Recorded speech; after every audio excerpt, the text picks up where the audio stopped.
Let's talk about some fights that were made in the last 24 hours. Dana likes to come out with exciting stuff to steal the thunder of, the Francis Ngannous of the world and stuff like that. So he did announce the next 3 pay-per-view event headliners. So we got Strickland versus Duplessis for the middleweight belt, UFC 297 in January. What do you think about that matchup? I like that Driscus is actually getting this shot. Same. I thought the same. Hamzat did not deserve a shot with a win over welterweight Kamaru Usman. Yeah. Who he barely beat. Right. And in retrospect, we might look at that differently if Usman stays at middleweight and is quite the contender that we see. But also, Usman took that on short notice. And Driscus beat Robert Whittaker. So that should be an automatic title shot in any situation. So. The only argument would be Stylebender, who's taking time off. Right, exactly. Good matchup. That'll be in Toronto, I think so. Volkanovski versus Topuria for the featherweight belt. Volkanovski going back down to defend his featherweight belt. UFC 298 in February. What do you think about this one? He's taken a little bit of time off after that KO. He was supposed to fight in January, but they're moving it to February.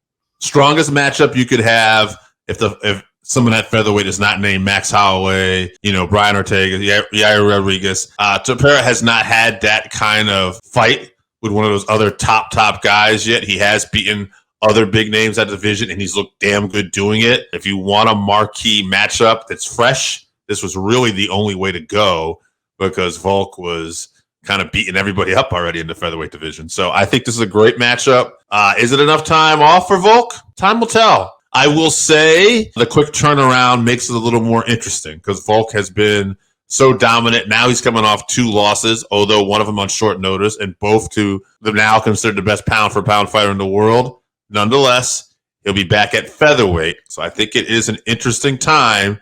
And if you were going to see an upset, all the little makings, all the little things you look for are that time. Yeah, I agree 100%. This could be a bad move. He has just been so active. We heard him in the cage afterwards and wants to stay active. But look at Izzy, being so active eventually will catch up with you. So we'll see. I'm rooting for Volkanovski in this one for sure. And then the third fight, Sean O'Malley versus Chito Vera, UFC 299 in March. What do you think about that one? It's interesting. I feel like we went with the safest direction in a storyline for the new champion. Like, we didn't give him Marab. We didn't give him the toughest matchup necessarily that we could.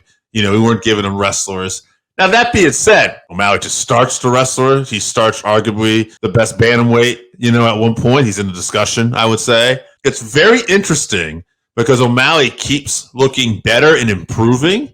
And the way he's catching people, it's almost kind of hard to really know what we have still. Like, we know he's good. We know he's great. He's a champion. But it's like, I feel like if you put Chito, and I like Chito, but if you put him against Aljamain Sterling a couple months ago and we had that matchup, I'd be like, why is Chito getting a shot? He was close, but you could probably go on saying, a couple different guys here. And I would have kind of thought, he's probably going to get tapped or he'll lose a decision. But with O'Malley, because he's got that victory before, and because O'Malley's had this kind of like interesting jump up the ladder, I find it a compelling fight, not just for the storyline. Again, I would not be shocked if Chito walks out of here. That being said, this matchmaking, I think, was the best matchup they could pick for the new, hopefully profitable champion. Interesting because obviously Marlon has that win over O'Malley that O'Malley denies. It's ridiculous, but yes. Yeah, so he has that. So there's a bit of a storyline. But why not Corey Sandhagen? He just beat Marlon, and also he demolished Marlon. Yeah. First of all, he demolished him. I'm a huge Cheeto fan. I love him, but he got destroyed in that fight. And, I'm a Corey fan too.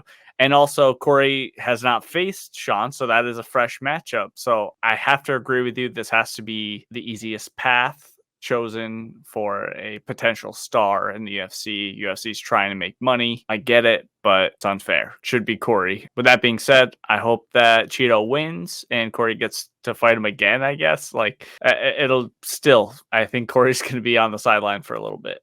And I know that Marab and Henry Cejudo are trying to get a fight together.